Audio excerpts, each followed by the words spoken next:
Okay, welcome to the next panel. This is going to be Bloopers and Blunders. Voice acting comes with a unique set of challenges from how to navigate difficult to pronounce words, names, and more. We're going to be talking about bloopers, blunders, and the lines that make you just want to scream. I am your. Oh, so we got lunch. Gotta love time zones.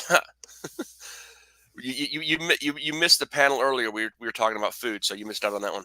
Anyway, I'm Jay Baraz. I'm a narrator. I'm not a narrator. I am the moderator of this panel. You definitely won't be narrating books. So we're gonna go ahead and go around the table here and have everybody introduce themselves. So let's start with you, Steve, right there, since you're up first next to me. I'm always first. That's awesome. I'm Steve Campbell. I think it's pretty self-evident at this point that we're audiobook narrators. And yeah, right now I'm working on two books back to back, the Industrial Strength Magic sequels with Sound Booth Theater, and having a blast getting to experience some of these characters and the insane situations that they're put in, and the hilarity between the dialogue is just so much fun. But it does make for some challenging bloopers. So yeah, lots of fun there. All right, Tess. Hey everyone, delighted to be back here with you all. Yes, indeed, I am a narrator. Currently working on a lit RPG for Podium. It's called Talon Saga, written by Ben Medrano. It's a lesbian lit RPG, and my most recent release is The Last Dragon Soul by V.A. Lewis, aka Melis D, who also wrote the Salvos series that I narrated. Happy to be here. Awesome. JS. Oh, hey, J.S. Arquin, narrator of many books. Today, in fact, I'm wrapping up a book this afternoon. I'll be wrapping up book one of a new lit RPG for Podium, Magicraft Master. It's going to be a lot of fun, so looking forward to getting that done. Latest release just came out this week, Rebirth of the Density God. Density God Saga Book 3. It's awesome. Go grab it. Awesome. Neil. Neil, can you hear us, or are you frozen? He appears to be frozen, so let's go ahead and skip Neil just for a second. Oh I'll be back in a minute. my God, Jesus Christ, not this shit again. Wait, Isolation. what? So I'm going to try to make this work. Lori, this was a problem the other day. That's why they're all rolling their eyes at me intensely. So No, we're not rolling your eyes. We're laughing at you. Context. Narrator a bunch of books. I was fucking shit. Anyway, I just finished doing pickups for Scarlet Citadel. This is not going to work again, is it? You all introduce yourselves. I'm gonna reboot again. I'm gonna go get a new computer.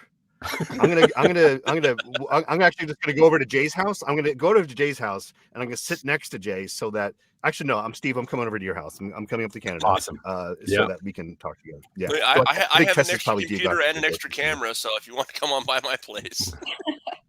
All right. Well, exactly. While this is the bloopers panel.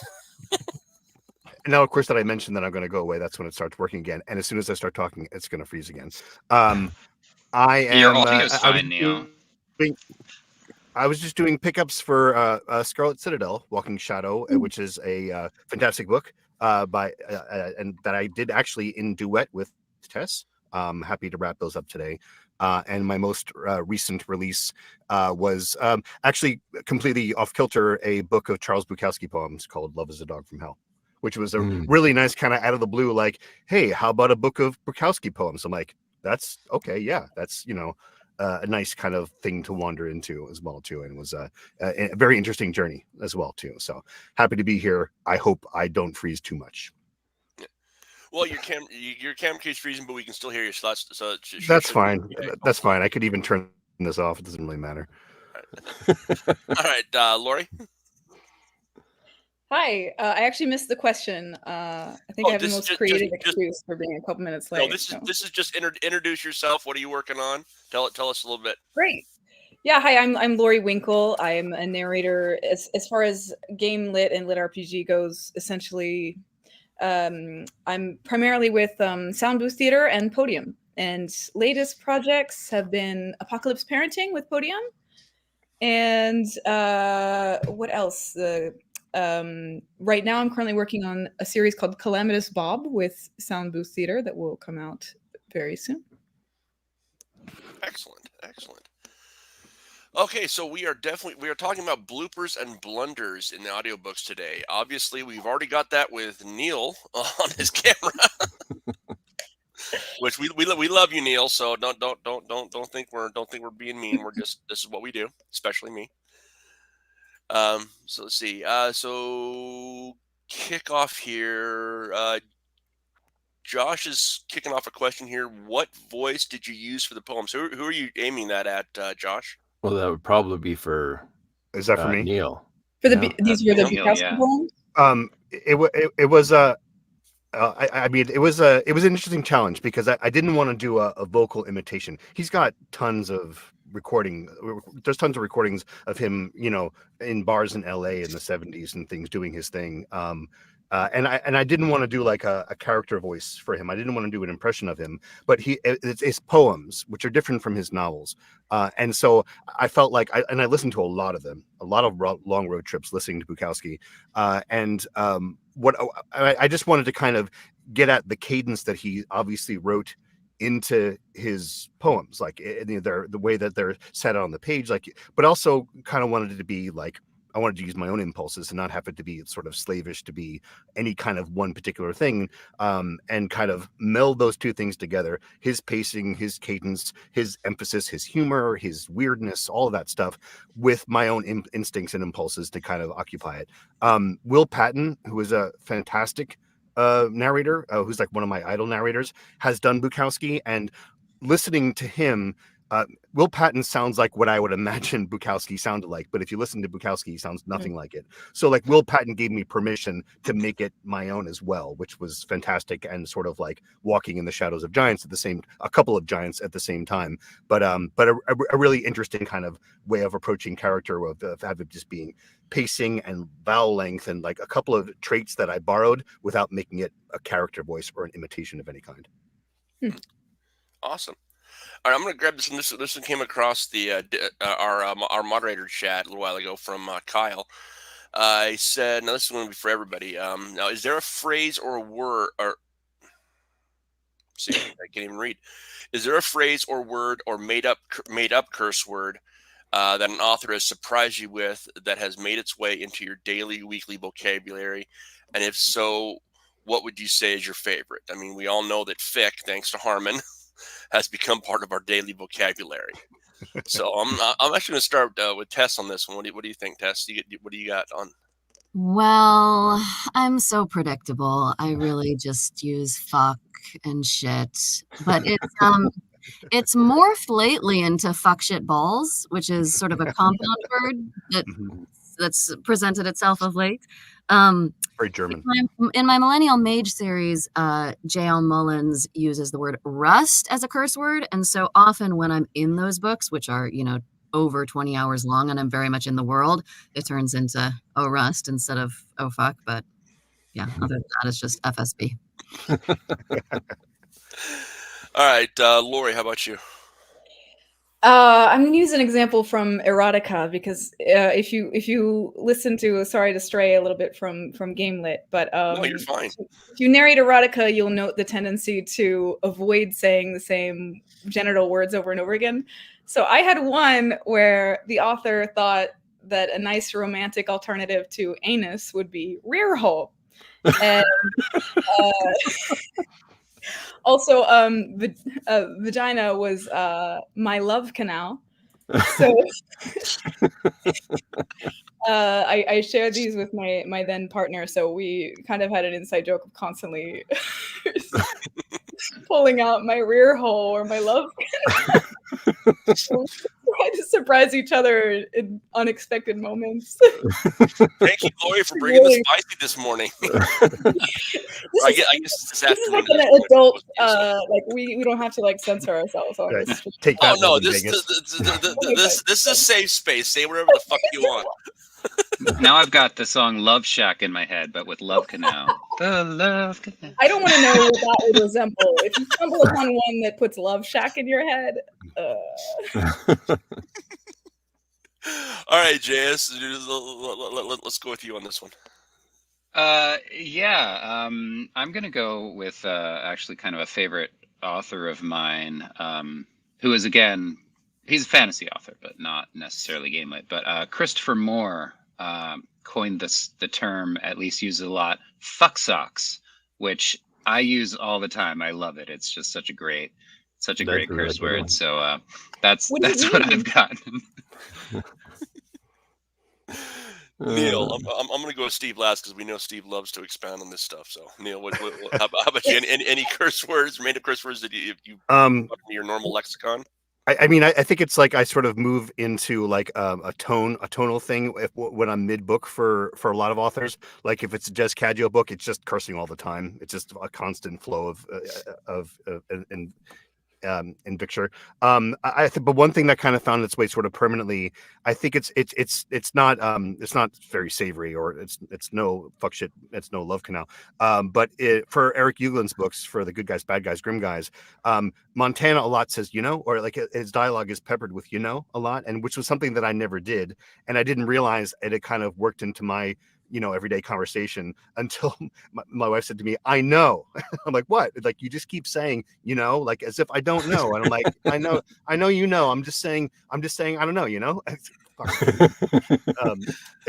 so has become Neil's like and it sounds like.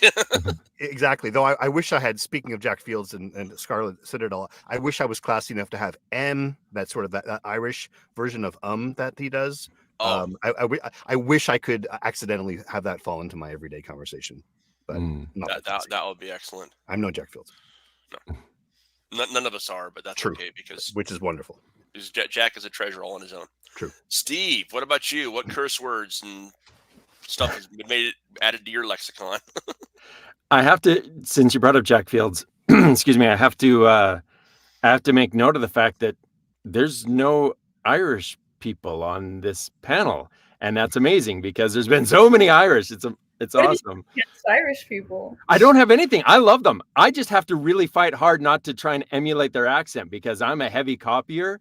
And so whenever they get in here and they start talking, and there was 3 of them on the last panel I was on, and they were all talking, and I was trying really hard not to just get into it a little bit with them, right? So I had to try and leave that behind because that would have been really embarrassing. So well, yeah. I'm sure we can call up Rachel and Nikirk and have her jump on if you want. You really want any Irish going on here? Well, I just thought it was surprising because I just noted how many Irish authors, and even with Gary being Irish as a narrator, there's been a lot, and it was like, that's really crazy. So yeah. I'm gonna be perfectly honest. I can't think of any particular curse words that were on there. I'm like Tess. My go-tos are fucking shit, and then usually it always ends up me being just fucking shit, fucking shit, fucking shit.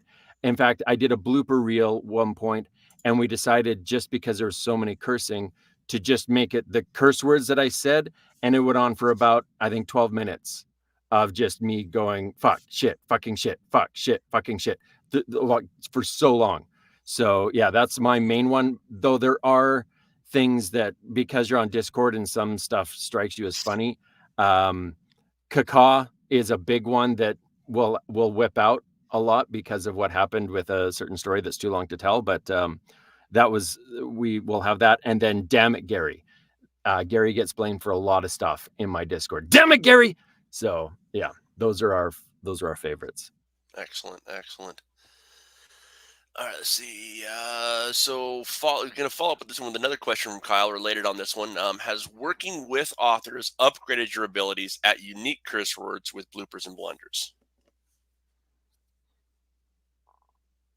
Anybody want to chime in on this one? All but one of you have your mic muted.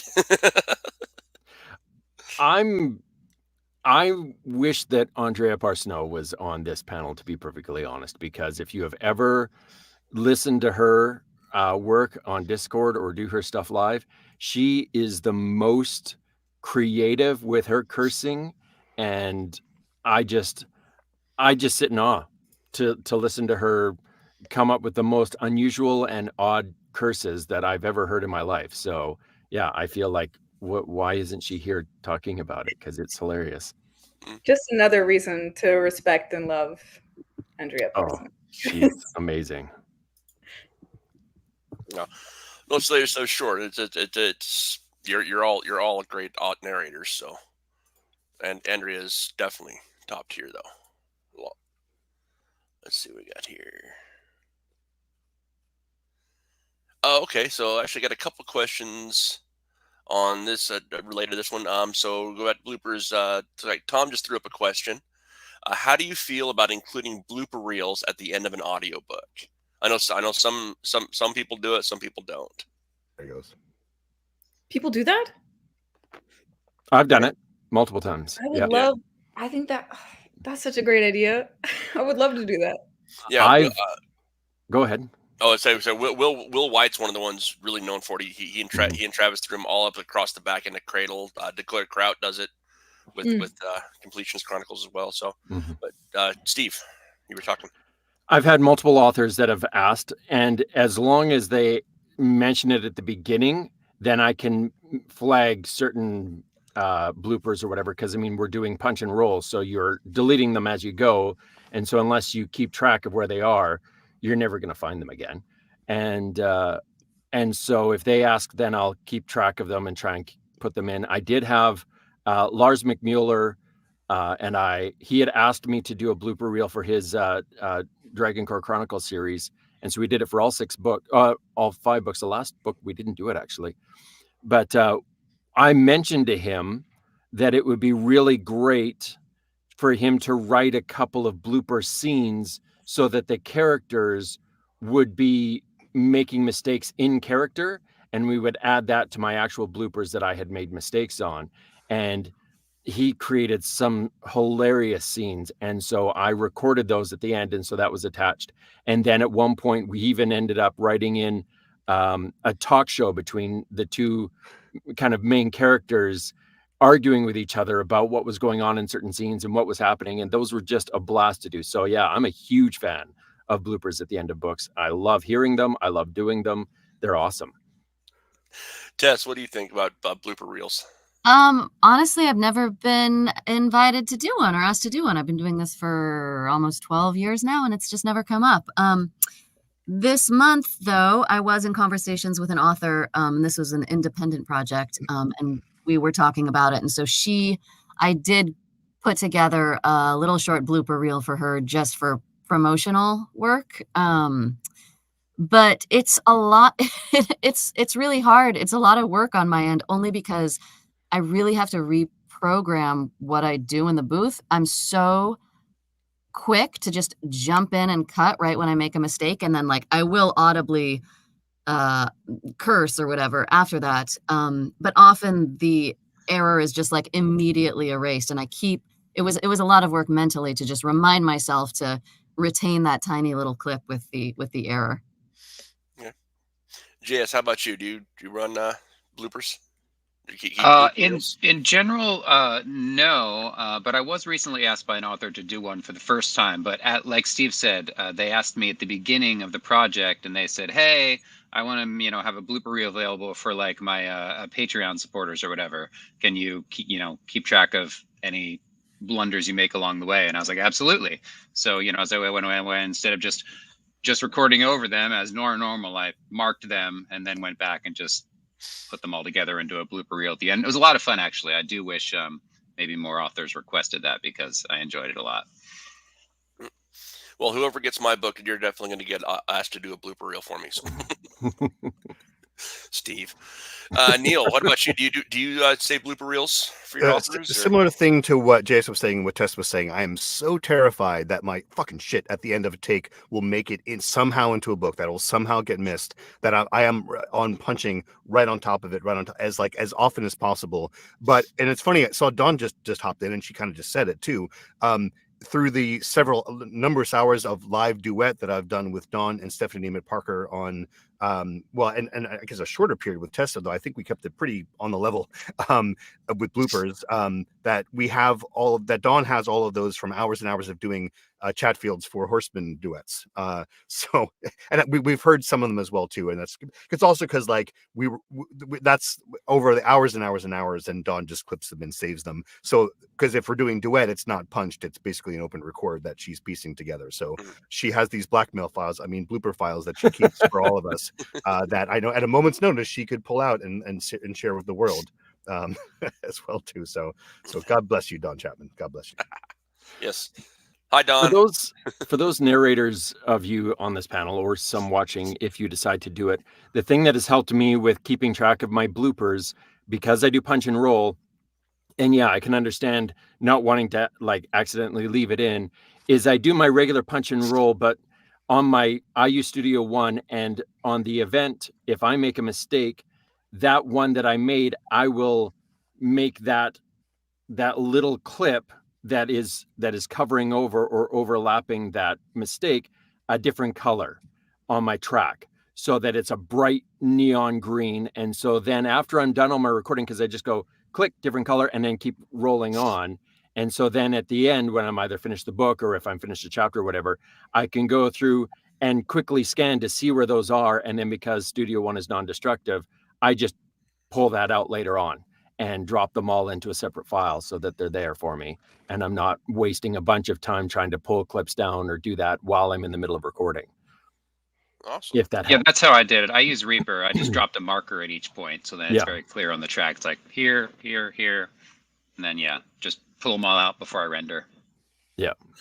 So, Lori, you were saying that you don't really know about saving bloopers. So I didn't even know this was a thing, and I would love to participate. The other night I was I'm getting down to the wire with a book for Sound Booth. Again, it's called Calamitous Bob, and I'm in the last few days of recording. But the other night I was like, finally I have a few hours ahead of me. I can really get it done. And my neighbors, I don't have a whisper booth or anything. My neighbors with the adjoining wall started bucking against the wall. So all I hear Oh, you should have saved that. Yeah. I did save it, but it doesn't sound like sex in the recording. In the recording, it just sounds like a vibration. Thankfully, it didn't last very long. So. Vibration or vibrator? I think if it were a vibrator, it probably would have been more successful. It sounded like he was having a great time. Probably would have lasted longer.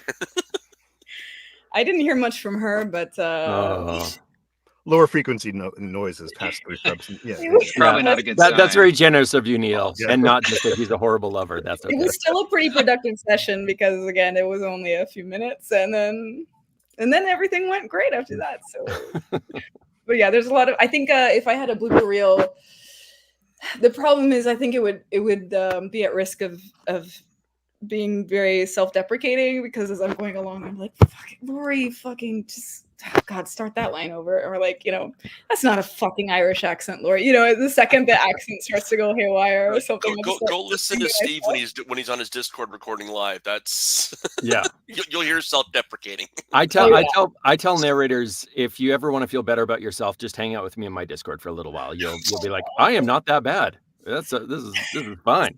I'm good. That guy's taking a pounding on this conversation. So. I don't know. They might be. We don't kink shame here, so we certainly do not. I mean, yeah. Unless kink shaming is your kink, so then we can work with that. And then it just gets confusing. Is what can we do at that point? Yeah, exactly. Oh, let's see what I've got here. Okay, so we're talking about the blooper reels. Let's keep going with that. Kyle got another one here. He's all right. We're talking about bloopers. That's what we were talking about. Yes. That was it. Right. That was it. Bloopers. Bloopers. Right, bloopers. On the note of bloopers and blunders. Sorry. Go ahead. No, go for it. Cut me off. God, are you bloopers? Blooper, I just met her. Okay, on the note of bloopers and blunders, how are you able to get back into character after you've blundered? Is it just natural, or do you need time to get back into character? So, I've definitely had moments where I couldn't get a line out, and this is the segue into that caca. I had a book that I was doing, and in the story, there was this really intense scene with this assassin that was just savoring the moment that he was going to go and kill someone, and just like really intense and all this stuff. And then this harpy is supposed to come down and snatch the person that he's about ready to kill, ruining his moment. And it's like this evil, dark, massive bird harpy type thing that's just super scary, and it's swooping down, and they hear this horrible, awful, terrifying noise from this animal, and the onomatopoeia was caca. And I'm like, caca? We're using caca? How do I do caca? Because I'm down here and I'm doing this, and it's like, okay, caca. Like, what do you do? What do you do with it, right? And so I was trying to figure out, how do I do a caca that's going to be like caca? Like nothing works. And so I thought maybe this is like the comedic relieve the tension of the moment, and I'll do a caca. So I thought I would try that. Well, then when I did the caca and then put it in there and then put the punch and roll on to do the next line after the caca, I'd be in the scene and I'm ready. I'm like, okay, I'm going to do this. And then the pre-roll would go and I would hear caca, and I would just start laughing, giggling hilariously. And so the rest, that I think we have a take of the bloopers of that. And it was probably a good 30 minutes of me just giggling hysterically after hearing caca. So yeah, now all the time we hear caca. All right, I got to go to Tess next, because these guys, because obviously beans is something. Tess, well, to answer the question, generally it's really sort of instantaneous, just jumping right back in the text. The only time it's ever been an issue is on my Discord server. I have some tremendously witty and deeply supportive and lovely, lovely listeners who I can't even really remember. I was recording a book and they were eating cans of beans, and I don't know, my delightful Discordians were just cracking me up, and I completely lost my shit and had a total giggle fit. That's happened twice now that I haven't been able to get through. I've so much so that I've had to hold my hand up to cover the chat, to like hide them in the chat. But yeah, those were the two infamous moments on Discord. Okay. Lori, how about you? Getting back into character after a blunder. What was the question? Because I was stuck on the beans. How were you able to get back into character after I don't. Natural, or do you need time? If I'm not laughing hysterically, I don't have a hard time getting back in character. But I do. I don't know if other narrators do this, but if I have a little bit of space, I get embarrassed when I go into studio for like a commercial or something, and I do this in public. But normally I'm alone doing this. But like sometimes I do a really stupid little gesture to remind me of a character's voice. Do you guys do this? Like the broy character, I'll be like, yeah, and I'm just glad nobody sees me, because sometimes I need to do that to like really put my head and my voice back into, like sometimes at one point I had a character that I decided had a voice like Christian Slater. And I thought of Christian Slater as constantly like doing this with his hair, and I don't know if that's a true impression of him, and hopefully he's not listening. But or you just wanted to do it because his hair was always in his face, and you're just like, just do this for a second here, Christian.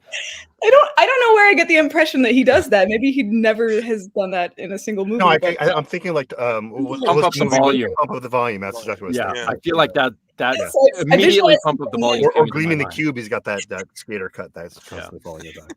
So I'm just sitting in my booth like doing this or like this, or especially the male characters, because they're hard to. And with Sound Booth, I don't do male character voices, but with other companies, I frequently have to do the other male characters. So especially distinguishing between them, I have to like cast them or give them a really specific accent or perspective or something. So sometimes there's a gesture paired with it, and it would be embarrassing, I think, if other people saw it. What was it?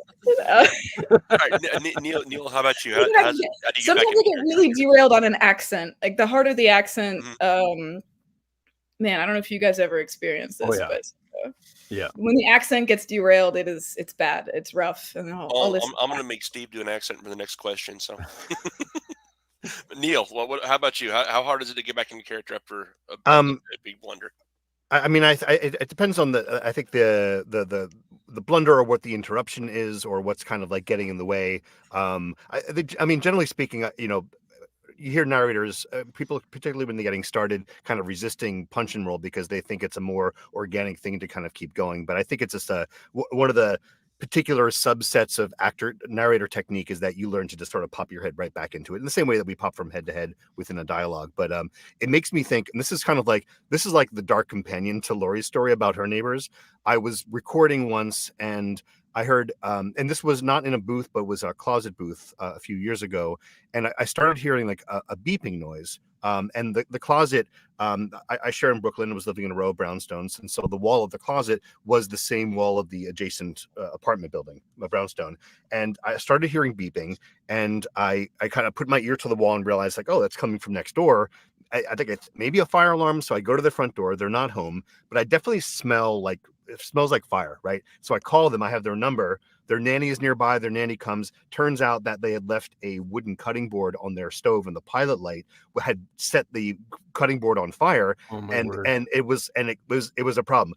If I hadn't gotten in time or something like that, it would have been a bigger problem. They were so grateful. They got me this really nice like bottle of wine, and they're like, well, we'll repair it at some point. Like 6 weeks later, I'm doing a nonfiction about the Holocaust. This is why this is the opposite of Laurie's story. And it's a very grim. I mean, and of course, most books about the Holocaust would be grim. This was particularly one is about the psychosis of like SS people and so forth. I mean, I'm not going to get into details about it, but I'm working and it's heavy, and all of a sudden I'm like, oh, and I call them like, oh yeah, great news. We just got our insurance money. And so we're redoing the kitchen. And while we're at it, we decided to redo all our floors. And I'm like, oh, well, fuck, how long is that going to take? And they're like, maybe 2 weeks. Like 6 weeks later, I'm recording in the middle of the night. And I'm just trying to get through. This was the hardest because it was trying to get through these like lists of things. And again, I don't need to get in the details of it, but when it's like 33,900, 33,000. God, it was like my wife has a story that I was like in the middle of the night. She woke me. I can laugh about this because whatever. That's like it's the Holocaust, but I'm Jewish and I can laugh about these things. Like I was like in the middle of the night and I was like sobbing, and my wife's like, "What's wrong? What's wrong?" And I'm like, "The Holocaust. It's just so sad." It was like in the midst of the angst of trying to get this fucking book done. So that was like an imposed blooper that I could not recover from. Wow. I eventually got the book done, but it's we actually shortly after that moved from that apartment because I was like, we're done here. We need to get to a place where I can get a booth in and kind of move past that. I can't have that happening to me anymore. And I'm so glad that they have such a nice new kitchen and the floors look really nice. And like I said, it was a very nice bottle of wine. I'll leave it at that. That kind of explains why you're balding. You're pulling your hair out of that. Mm-hmm. What do you mean? How about you? How hard is it for you to get back into character?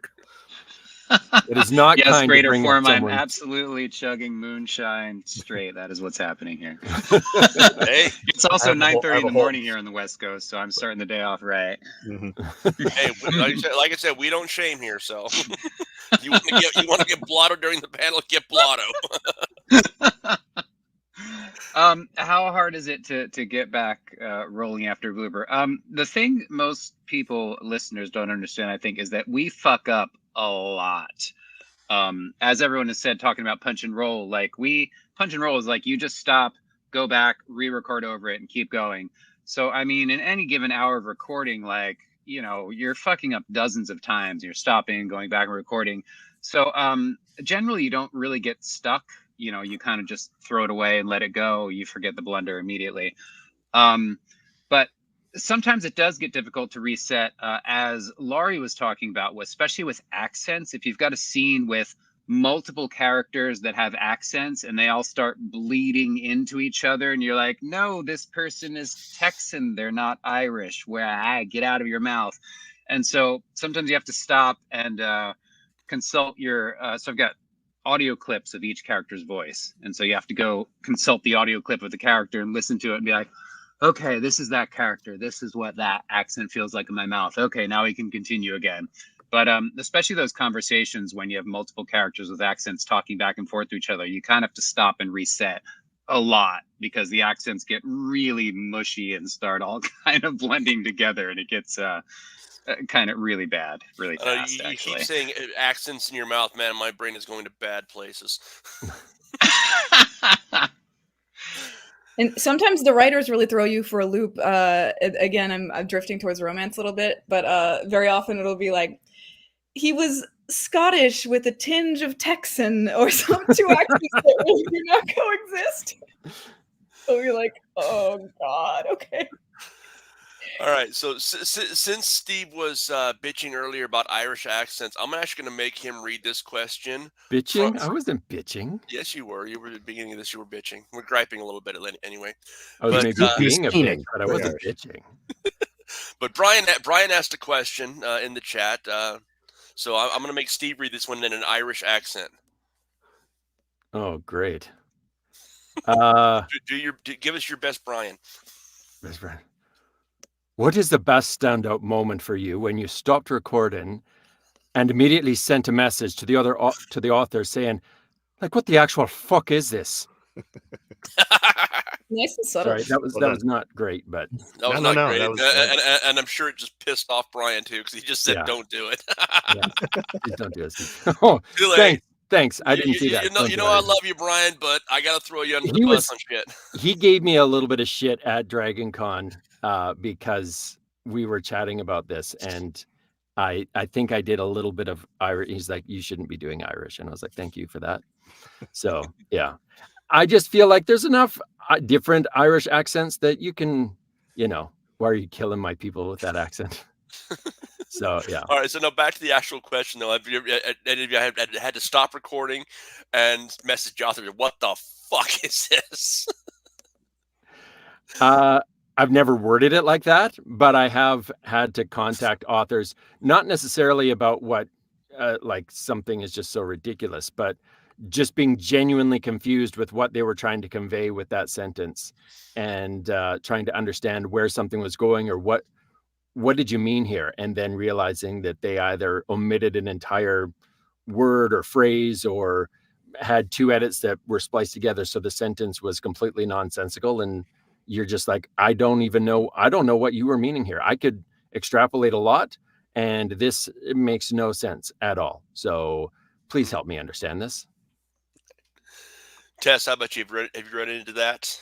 Well, it's actually sort of rare for me that I'm able to be in touch with my author, because most of my publishers don't make that an option. But in the times that I am, no, because I always I want to do the job. I want to do what they've written. And in a few instances, I've actually had authors sort of apologize for certain sections that may be, incredibly long run-on sentences, or incredibly technically challenging because of the characters or something like that. And they always say, oh, like, can I alter this in book 2 so it's a little easier for you? And I say, absolutely not. Write the book, write your book. It's my job to meet you there. So no.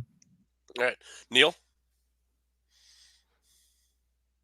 I would say I kind of, if you have that connection, I mean, it's a wonderful thing. It's one of the great things, of course, about working indie on certain tiers. I think it happens if it's sort of like, the times I most think it happens where the stat numbers don't line up. I'm like, did you mean this? Or is that, but one example, and again, this is just in my head because this was a pickup that I just did for Scarlet Citadel for Jack's book. The line was, this is what it has written. The artist had rendered the massive toad's face, with the most avid greed Hughes had ever seen. And I automatically connected. I got the pickup because I changed it to green because it's toad. I figure an avid green, right? But then I got the pickup for it, and I'm like, oh, maybe I don't know. And I'm thinking because it's envy that's green, or sorry, greed is, and you're green with envy, right? But not with greed. So I really don't. I sent a message to Jack. I still don't know whether he meant to write it as an avid greed, because that's exactly the kind of description of style that Jack has in this book, which is wonderful and amazing. But I don't know if I just made the automatic connection to it being green at the same time as well too. So I sent him a message, but I haven't heard back from him yet. So I'll let you know if it happens within the course of this panel. Awesome. Yeah. JS, how about you? fuck moments. like Tess, honestly, I often don't have most of the time don't have direct connection with the author because I'm working through the publisher. And so no, I can't think of any time that I actually immediately was like, what the fuck? I mean, I have had what the fuck moments, but usually I just kind of do my best to figure it out. I'm like, okay, I think this is what they meant, or they just kind of omitted a word here or something. And then I just kind of wait. And if I get a pickup on it, then we can kind of talk about it and be like, oh, this is what you meant. Okay, I'll fix it. But in the moment, I just kind of try to do my best to keep going and, get the author's intent across as far as I understand it. And if I'm wrong, then we fix it later. Okay. Lori, with your wide range, you have all the romance stuff that you do as well. Yeah, if we're looking with a less funny example, I have definitely one that's a bit darker. But earlier in my career, I learned the importance of pre-reading the text because I hadn't read far enough ahead. So I was trying to stay a few chapters ahead because I had a deadline, and so I got started and I narrated a few chapters. Then I caught up to the plot line that made me give up the book, which was somewhat of a pedophilic plot line where it was featured as though it were a romance, but between a 35-year-old man and a 13-year-old girl. And I messaged the go-between, which is the production coordinator, and I was like, this is my bad. I should have read the book. And most narrators. Sorry, Josh. Josh they're not downers. Shut the fuck up, Josh.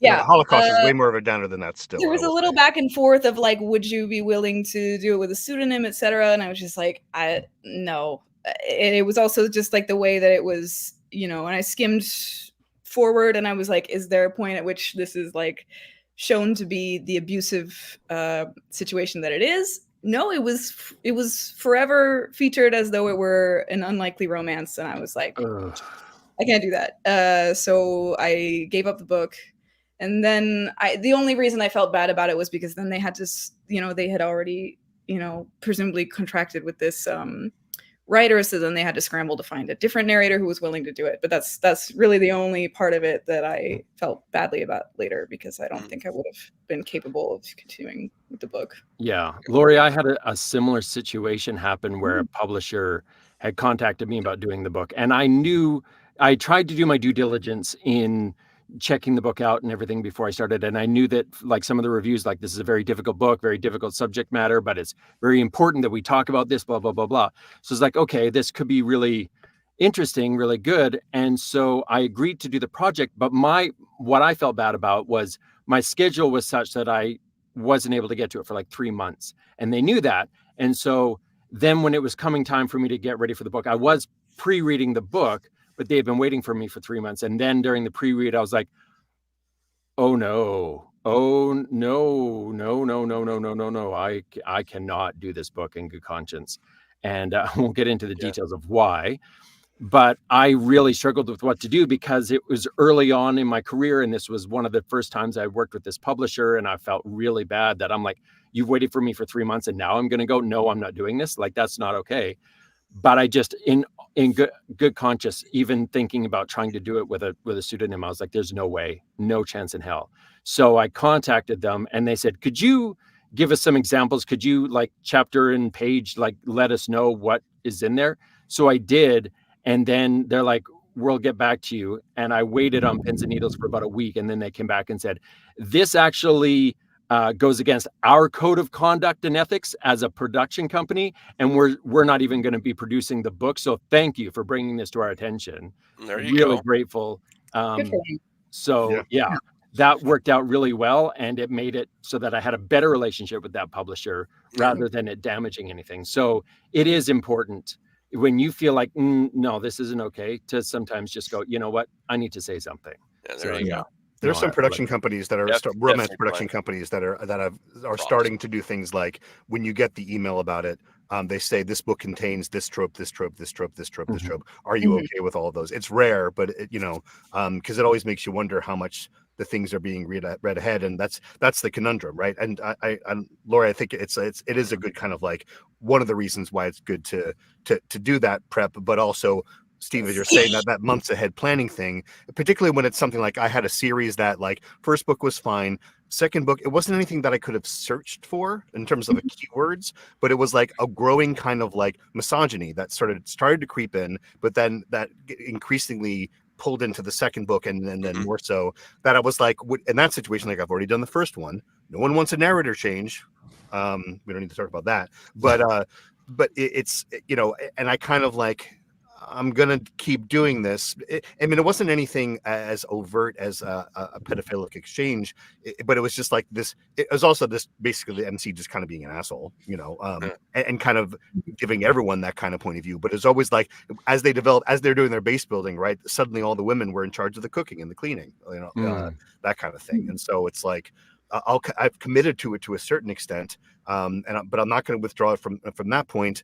Unless it is a deal breaker kind of moment. And there wasn't quite that. So it was in that liminal space between where you're like, fuck, you know, I guess I'm going to keep doing this, even if it's compromising a lot of particular moral stances that I have, but just shy of it being a deal breaker. You know, it's particularly when it's that farther into a series and it's harder like that. And it's not something you could have. So definitely like there's a line that each of you has that you don't want to, that you won't cross for your narrations, which I think is a good thing, because I mean everyone's different, everyone has their own moral package going on, but yeah, I mean if there's stuff that you don't agree with, then you have to do what's right for you, for your mental health, if nothing else, because if you're trying to break that line, it's not going to work out good for you. So we kind of went a little bit of a dark tangent there for a minute. So let's go ahead and lighten things up. So Hazelnuts asked a question here. Can you all remember what line made you bust out laughing the hardest once read? Oh shoot! I'm starting with Laura on this because she's grinning. She already has something in her head. Oh man, I did. God, I'm weighing the possibility that anybody involved with this book would ever be on this stream right now, and I think it's.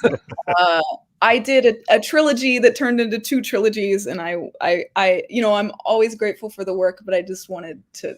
I could not wait for it to be finished. But it was also a semi-problematic series about a woman who gets like kidnapped and falls in love with her kidnapper, kind of thing. And the it really desperately needed some copy editing. The author, English was her first language, but you might not know it because she substituted a lot of words in her head, and one of them was clattered. She frequently used the word clattered. At one point I searched it, and but in what she actually used was cluttered. And so I tried to me that falls under, you know, the kind of correction as narrators that seems acceptable. Like, it clattered to the floor. She wrote it cluttered to the floor. So I corrected it as clattered, and it got pushed back. Like, no, read it as cluttered. And I was like, all right, I'm not going to fight you. You know, it's just going to create a headache for me. But frankly, one letter and it corrects it. But there were like 1,000 of those. And she kept using the same phrases over and over again. And I was just, by the end of it, I think I had read it cluttered to the floor like 400 times by the end of it. Oh, no. That's used too many times. Too much. Yeah. Too many Weirwood times. and Love Canal were up there though, and I also had an author, a game lit author who knew that I hated the word ointment, so he made a point of writing a scene where the characters say ointment about 20 times, and he did it on purpose. It was his version of authors are definitely trolls. They are definitely trolls. Mm-hmm. Steve, give us a hilarious one. What do you got? You know what, I was trying to think of a few, because it's the worst thing for me. It's like the frozen stage syndrome, where you have so many and then someone asks you and your mind goes blank and you're like, I don't have any. I don't remember at all. I do know that there was, speaking of her ointment, there was one where I had an author who had purposefully, because they wanted to see how I would handle it with everyone was in a sect. And so there were all these sects around And so he tried to fit in sects as many times as he could into the narrative to see how much fun it would be for me to just start just going sex. As I was like, this sex, you know, he was in this, we all had these sects. And so that was one that really killed me, because I was trying to get sects out without it sounding like just saying sex all the time. Sects. So yeah, that was a fun one. JS, you got a hilarious moment that just lost it? Well, yeah. Recently, I was reading it. It was actually a sex scene, and the man was sex scene or a sex scene? a sex scene. That's right. They were worshiping at an altar. They were wearing robes, you know. Okay. But the man was trying, you know, not to finish, and so he's trying to distract himself, and so he's like, "Well, I need to like think of some music or something," and he started humming "I'm a Little Teapot" while having sex, and I just lost it. I was like, "Oh my god." Tess, you got any WTF moment that made you lose it? Definitely when I'm called upon to do animal noises. Any kind of animal noises. Especially because I'm always trying to hew to the author and what they want, and so you end up you're reading along, and then all of a sudden it's like OOOGGHHRZZTY you know, the dragon roared. And so I do sort of sometimes I try to hew to what's on the page and really nail it with like those vowels sometimes. But yeah, any kind of creature is always quite hilarious. Are you going to show us that one? How about you, Neil? I guess I'm thinking of it drives me over to thinking about Eric Euland's books, where I mean, he said he doesn't necessarily do this necessarily to fuck with me, but it's part of the kind of tapestry of the world he's built, where there's a definitely kind of a Nordic theme weaved into the culture. So you get a lot of words that that sort of, you know, that are made up or that come from other mythologies that kind of work in. And so it's the process of trying to, I tried to look up an example here. Like there was one, this is from Seize the Day. The monster we called a Verkrauker. And so yeah, it's spelled like Phucraokkur. For and the emphasis on the second syllable for Krauker. And so it's like I'll always ask him, because I know he always has something. He never has I don't know, whatever you like. There's always something specific that he's thinking of, or like a phrasing of it that he is definitely hewing to. And so I'll ask him, and I get a very clear answer, and that's all very good. The problem comes when it's like trying to, particularly with monsters, they're typically in action sequences, is to kind of casually get the name of the creature correct while in the flow of it. And if it's certain ones like for Krauker, it's just he's just hitting the fucker over his head many times. And it's like, you know, I'll go back and bleep it over, but at a certain point you just kind of break down about it as well too. And part of it's also like there was one other kind of this large tentacly thing, not going where you think it is, that called an agacnern. And I thought it'd be really fun to have it be like every time it comes up, even if someone is casually talking, it's the agacnern. Like the first syllable in this culture, the first syllable of agacnern is always like that. And I thought that was a great idea in prep. And then it turns out in forum that was not a fantastic idea and disruptive, but also hilarious to me while I was recording at the same time too. So it's still great fun, even if kind of a pain in the ass. Awesome. So we're starting to get close on time here. So we're going to do one more quick one from Josh. He asked this one earlier. What is your most challenging accent that you do? Oh gosh. JS, pipe up on this one first. Oh, Australian by far. Oh my god, I don't know how they make those sounds. I have put in 10 times more work on Australian than any other accent, and I still can't do it. It's terrible. All right, Neil, how about you? What's your most challenging accent? I think he's frozen. He's frozen again. All right, we'll skip him for a second. Lori. Yeah, I'll just turn back. Okay. No, Lori, go ahead.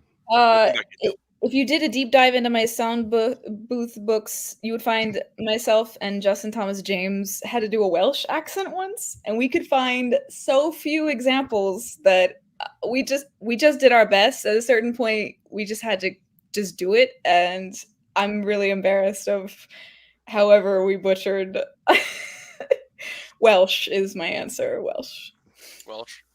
All right, Neil, come back to you since it sounds like you're back again. I had realized for the longest time that whenever I was doing this, particularly when it came up with dwarves, right, that the Scottish I was doing was not really Scottish, or I should say Scots. And so I eventually, when I handed, it's the best opportunity to learn an accent is when someone hands you a book that is like mostly that accent.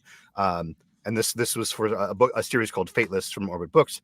That was the main character was a Scottish. Well, he's a Scot that from the Highlands who gets isekai'd and he turns into a Highland cow minotaur, which is great. But so that had to be like that was like, all right, I need to be legit about this. And then so did a couple of books. There was 3 or 4 books in that series. And that kind of locked it in. And then again, again, just mentioning it because it's like right in front of me. For Scarlet Citadel, Jack offered an alternate for like the main character could be American or could be Scots. And it's sort of like, this is the opportunity to like really like get this to be a back pocket thing, but did the coaching again, kind of landed in. And just after that, just when I got to the end of book 1, and I'm hearing this when I was doing the pickups, that from the beginning of the book to the end of the book is when it really actually seeded with me. And it's the sort of like unconscious, I'm not thinking about it, I'm not thinking about Nefer. It's finally seeded in. And so I just hope I hold on to it by the time the next book comes around. So, Brian, you're evil. Tess, really quick, what's your most challenging accent? Well, I learned early on through trial and error to actually just turn down the books where I can't do the accent. Younger, or I should say a newer narrator, I felt a lot of pressure to sort of take any book that was offered to me. And I also didn't have the experience to do my homework and ask the right questions of the publisher or, look at the script and do a word search for the word accent. And so I got myself into a couple tricky situations where I had a sort of surprise accent that I really didn't know. And so since then, I ask my publisher what accents are involved. If it's something that I know I can easily get a handle on with my dialect coach, that's fine. But for example, I was offered a book this year that was the main character was Swedish. And I was like, there's no way that I can learn this accent and do a really honest, truthful performance where I feel flexible in terms of the acting and while not being completely distracted by the technicalities of it. So yeah, at this point, I say no. Okay, Steve, how about you, real quick? And you can't say Irish. I feel like that's hardly fair for him to call him Irish. Any native speaker who hears any accent that anyone's doing is all like, oh, cringe, So Brian, go fuck yourself. In the most wonderful and loving way. No, I'm right there with JS on the Australian accent. I flat out, as tested, refused to do any books that had Australian accents. And then one time they snuck one in on a secondary character and I was like, you bastards. So I had to try and work really hard. And I went through multiple sessions and hours of dialect coaching and whatever to try and get it to where it was not horrible. And that one's really hard. But I will say that the one like Tess, the ones that I just don't do are the hardest ones, and not, I think more so for the, I don't know what the right word is, political correctness of it. Like I tend to stay away from, any of the Asian accents, or, trying to do like a Japanese accent or a Korean accent or whatever. I just feel like it's just going to come, even if I try and do it as the most genuine thing, it's going to come across as me being, derogatory or disingenuous. And so I usually steer clear of that kind of stuff. Okay, well, we have about 1 minute left, so we're going to go around the table one more time. Just give us a quick just say who you are and what you're working on really quick. Start with Lori down there. We'll just go work right on the bottom of the table. Yeah, I'm Lori Catherine Winkle. I work frequently with Sound Booth, currently working on a series called Calamitous Bob, where I'm narrating, although I usually just do voices. And I often work with Podium as well. All right, Neil. Yeah, Neil Helliger's. I just finished. I'm finishing up Mark of the Krijic Book 5 by Think Twice for Aethon. And then coming up after that is Outcast in Another World Book 5, which is by Kamikaze Potato, all, for Podium as well, and which is a fantastic series. And they're both really great series. And there he froze again. And Right at Neil's the end. done. All right, JS, let's go with you. Just this afternoon, I'm wrapping up book 1 of Magicraft Master, which is a new series for Podium that I'm doing. I work a lot with Podium, Aethon, Dreamscape. Next up after this is Shield Wall Academy, book 4. Awesome. Tess. Hey, you can find anything out about me at tessirondale.com. It's got links to all my socials and what's going on. I broadcast pretty much every day on my Discord, and the invite link is on my website. I'm wrapping up Talon Saga Book 4, this lesbian lit RPG by Ben Medrano, and you know what? I don't even know what I'm working on next. I have way too many things on my calendar, and I can't keep track, so check my website to find out. All right, Steve. You can find me at stevecampbellsvoice.com, and that has a link to all my socials. I'm on all the relevant, or even not even amazingly relevant ones, usually under Steve Campbell VO. And I'm working on a project with Sound Booth Theater, Industrial Strength Magic, third book, and I have Second Chance Swordsman 4 with Jacob Tanner coming up right after that, and then a new one with an author that's new to me, Craig Hamilton, that I'm very excited about. And then I have a super secret project that I can't quite say anything about yet because we're signing all the documents, but I'm really excited about it for wrapping up the end of the year. So yeah, that's going to be awesome. Awesome. Great. It's been great having all you here on the panel with me. Hopefully I didn't do too badly of a job and I didn't stutter too much. I don't think so. Everyone, don't forget to Princess Wave on the way out because Geneva's about to cut us off. So those of you who can anyway, because Tess doesn't like to show us her face.